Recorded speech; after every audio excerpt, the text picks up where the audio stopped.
Gotta keep going. Working through something. So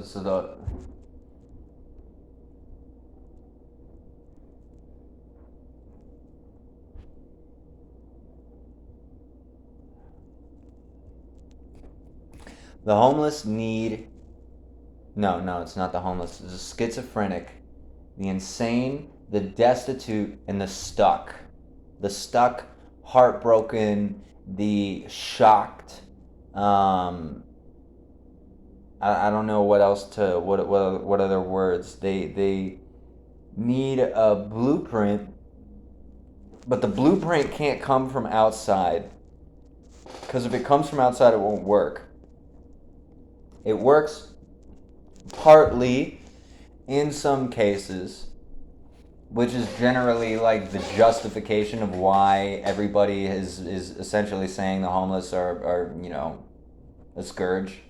I live in one of the few places on earth where that's still like a major thing. Is there's like a lot of people around here who really dislike the homeless. Um,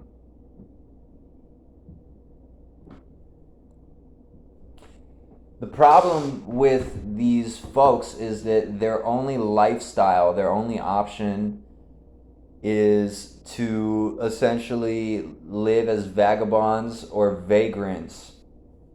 And in many cases, chemically, some of them, their only way to connect with themselves is through a drug that they're not hereditarily connected to. So, my ancestors, for example, drank cognac and they ate pastries and cooked with olive oil, and we ate tons of butter and all this. And I come from Europeans. My grandfather was Belgian.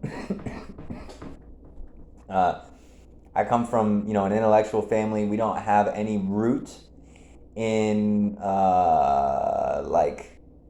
we don't have any logistic. We're not financially involved in the world system at all. None of my family was ever involved in the world system. Um, all of these things, they correlate into what, or they conglomerate into your current personality, and that current personality, you can't violate it to get your way in the world. If you do, either you'll die before you find out, or you will find out that you'll have to go back and essentially go forward from there to proceed with your original intention, whatever it was. You only make a mistake so that you can get the necessary information to succeed. Simple, simple stuff. Now, the consensus on the homeless is actually that they're good for nothing. They've given up. Their lifestyle is to just wait and essentially like wait for somebody to save them. The reality is they as people do not have anywhere to go. They don't have anywhere that they can responsibly work or anybody they can work with. They don't have anyone to talk to. A lot of them ended up talking to themselves, right? This is the way that you start talking to yourself. I talk to myself right now, and I see there are a lot of people who have this escalated issue with talking to themselves. And across the board, what happens is other things add in to this already, happening, talking to yourself. And if you're already stressed about this talking, you're not entirely sure if you're even supposed to be doing it. It's not like a solid habit. It seems more like maybe a vanity to you. As soon as somebody comes in and starts like stomping out your habits, and they're like, "What are you, fucking crazy? You got a real problem, huh?" And that'll be the moment when whatever person just totally loses it, and they suddenly they have to have this like conversation with a person, an argument with a person that they could not win. But the argument needs to be with it can be anything. It can be anything. Like in this case, I'm saying the argument has to be with that specific person. It was probably a stranger. The stranger left, and they're never going to run into him again. Now this person is running up and down Mission Street, and all they fucking do all day is have the exact same argument with that exact same stranger, and they do it over and over and over and over again. because not only did they not win, but they never reached any like threshold or emotional state where they felt like they were able to walk away. So this is all, and then you have extra layers of insanity which pile onto this. You know, you have things like schizophrenia, sociopathy, and they'll pile onto that, and they'll make it worse. So little things, especially for the disabled, I'm not talking about physically disabled, but them too, the mentally disabled, little things will make their lives hundreds of times worse. And on top of that, the place that they're in, when that happens, nobody cares. When one of them gets hit by a car, you know, by some dude who thinks they stink, doesn't like seeing them every day, not only does that homeless person actually take that personally, that's real weight on their shoulders. Nobody cares. So these things pile up onto them to the point where they're no longer able to function. This is what I've been struggling with all my life, and especially recently, is that I have mental disabilities, and also that they cause physical disabilities. And then the conflicts that I would get into in the past with my family or friends or anybody else would make them worse. And then I would develop new conditions on top of that. I kind of lost my ability to walk properly as I got older. I wasn't able to feel like I still can't move all of my toes and things like that. A lot of people can't. But these are subtleties that pile up on you, like twitching in your eyes, and my right eye is still sunken and sagging, and all kinds of things. It takes energy work to balance them, and you don't do it in a minute, because it's an endless journey. Essentially, no matter what you do, if you have a body, then you have a body, whether or not it's this one. So there's no reality where you've like reached the end and now you're done. Nobody ever gets to that point where they're just done. There's always this, what's going to happen after I die or anything else. So this idea of work and solutions is really one of the biggest problems that we're having now, because we're saying that the work that we have currently and the solutions we have currently are already 80 or 90 or 95% accurate. And they're not. They're actually not. Nothing has been solved. Rather, we've reached sort of like we're heading toward a plateau where there seems to be like a steady movement of change. But right now we're still very much on like the incline of huge change, and it's gonna keep going up too. We're gonna see, this is gonna go from 21st century to Blade Runner in 10, 20, 30 years.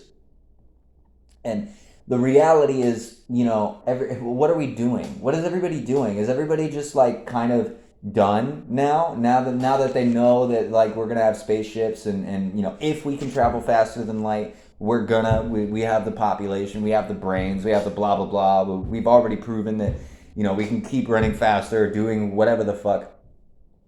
Has everybody just given up on the homeless?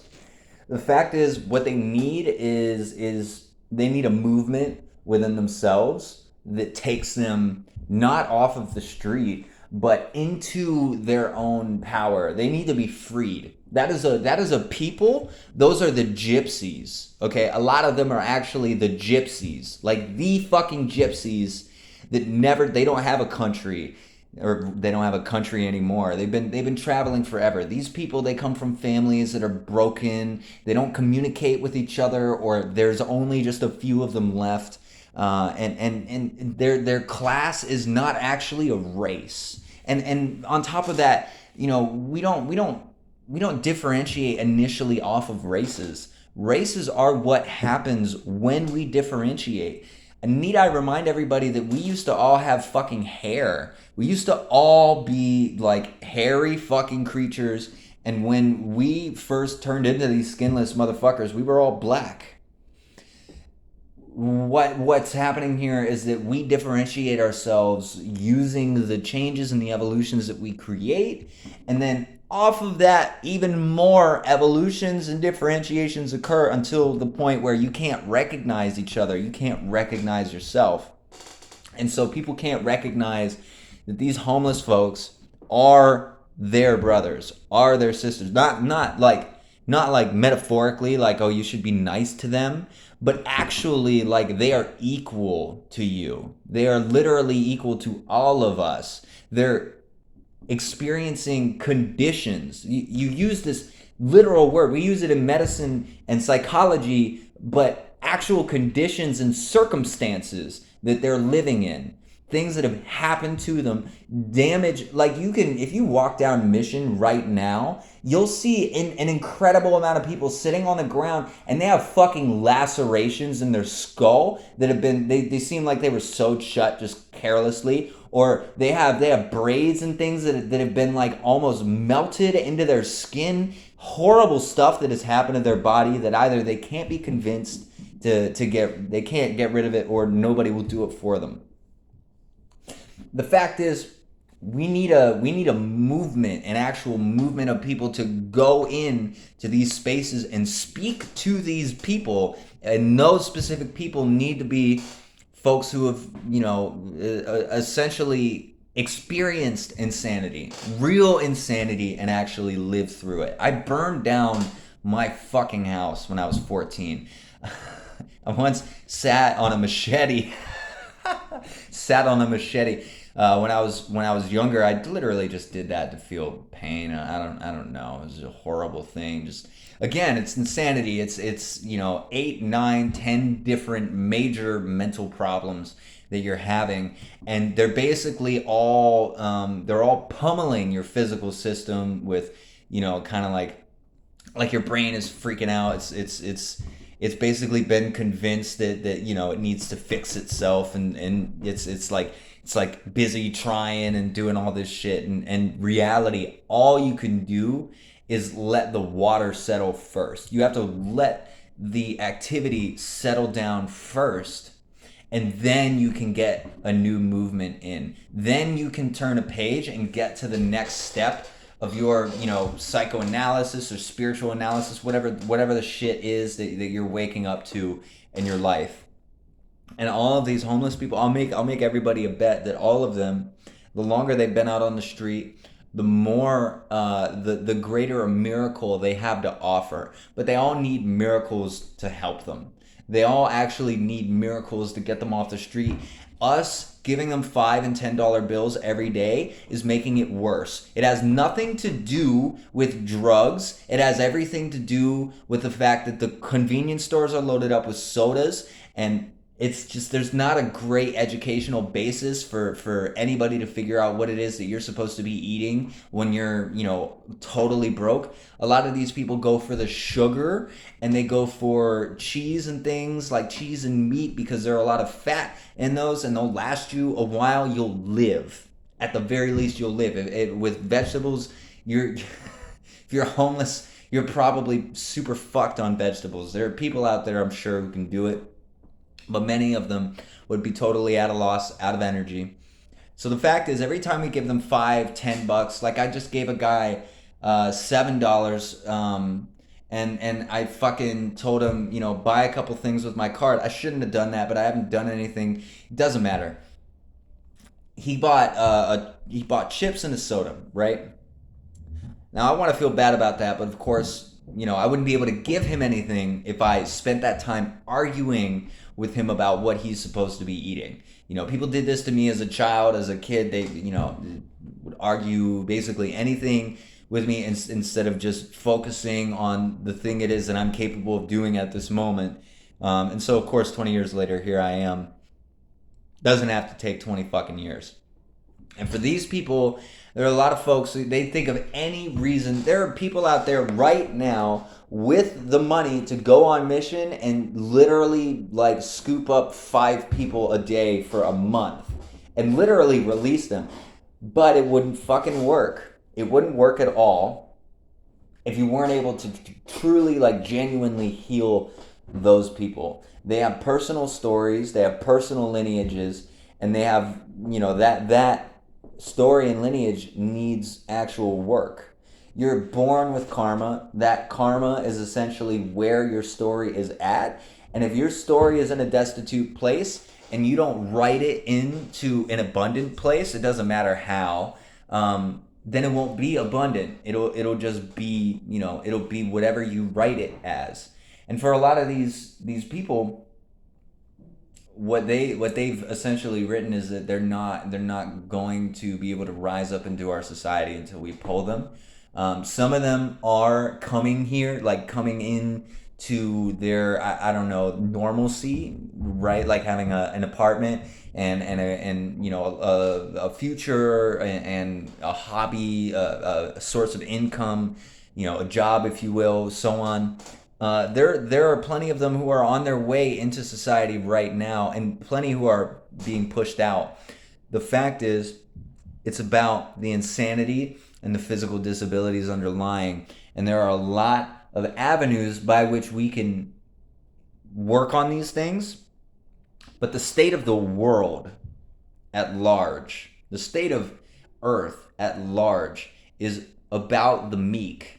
And what'll inevitably happen is with this whole movement with medicine right now, people are going to get pushed out because they want to do the work themselves. They're not willing to have somebody inject them. And they're also not willing to hear your arguments about, you needing to, or them needing to take something from you that they don't trust you with. It is definitely, in some fashion, it's a crime that we're going day to day, pretending like we can't actually make ourselves strong enough to make COVID an obsolete virus. Absolutely, we can. Anybody can have an immune system that strong. And again, the state of the FDA and market research for Ayurvedic drugs like colloidal silver. I've been taking colloidal silver for 2 years. I've never once been sick or green. But I've had people. I mean, not only you go and you look it up, the FDA, statement on it is that it doesn't have any effect on anything, which is not true. It has it's completely dependent on the parts per million, the size of the fucking molecule or the atom or silver. Yeah. Is gold a particle or a molecule? It's a weird thought. Anyway, yeah. It's a serious fucking issue.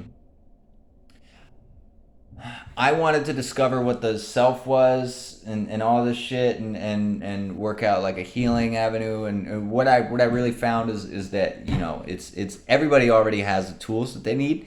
What they need is the actual energy, and the energy is all shared. Like the tools are like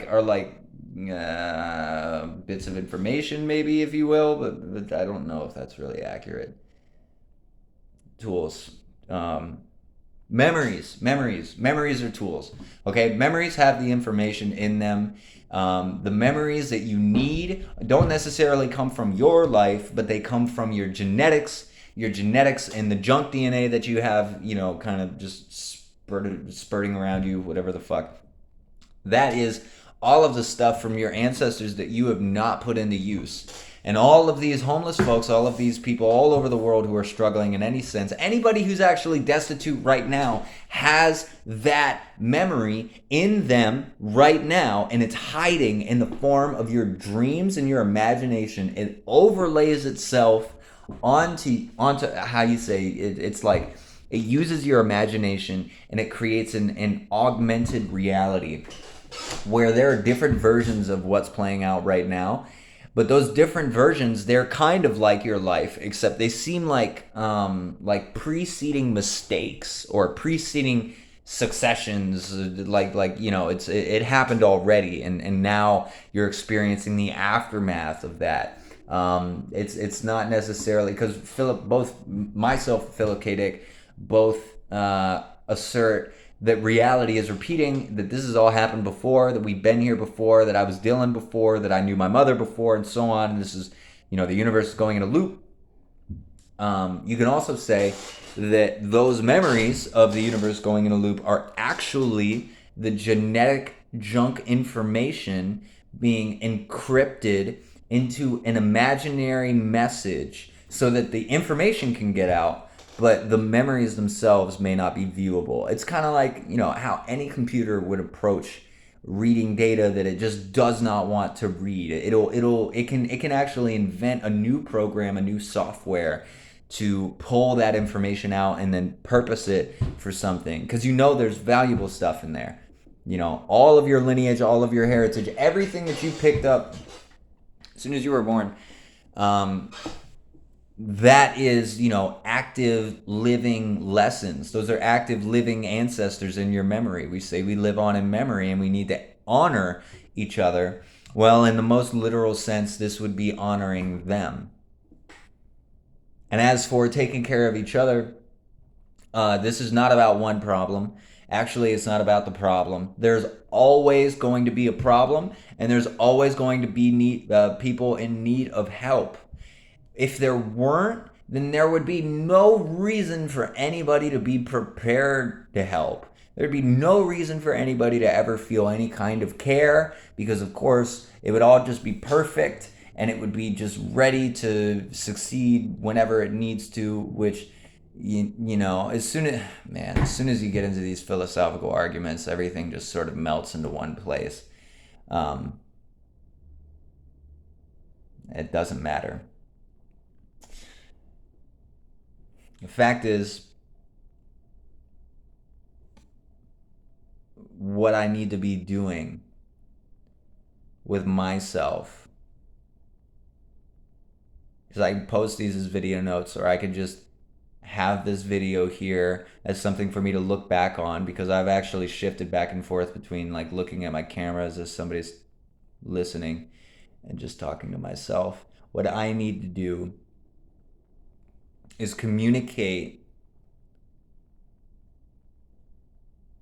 maybe to the homeless, or maybe to, I don't know, because I can't actually ask anybody for help. I don't have anybody to ask. I don't know anybody who's rich who's gonna help me out with this, and like hook me up with some philanthropists that I could like bounce ideas off of or anything. No. So the only option I would have actually is to somehow integrate myself into homeless communities and talk to them every day. Which I'm already good at doing. The main thing is in reality, it's dealing with your insanities. Okay, and the one of the effective mechanisms by which to deal with these insanities is calming the water. Not being calm. You can hear the difference in tone. Just a lot of people tell you, calm down, dude. And being calm is where the processes of the brain are settling down, and they don't stay settled unless you have a reason and you keep it that way. And when you teach somebody to get into this settled state, that is the moment when you show them who they are. And then when they freak out again and they see what it is that they're doing, what they're really doing, because they don't want to. There's a lot of people out there. You see people who look like they're in a different world. They're not. They're denying. They're dissociating. They're denying their reality. So you'd have to get them calm and then flip it around and show them something useful, and then they would probably freak out. And then you'd have to get them calm again and show them something useful. And you can essentially just keep doing this until they don't want the help anymore, or you don't have anything useful for them. And at which point you would have to either go figure it out or find somebody who might, find somebody who can empathize with them, or whatever it is that you need for that situation.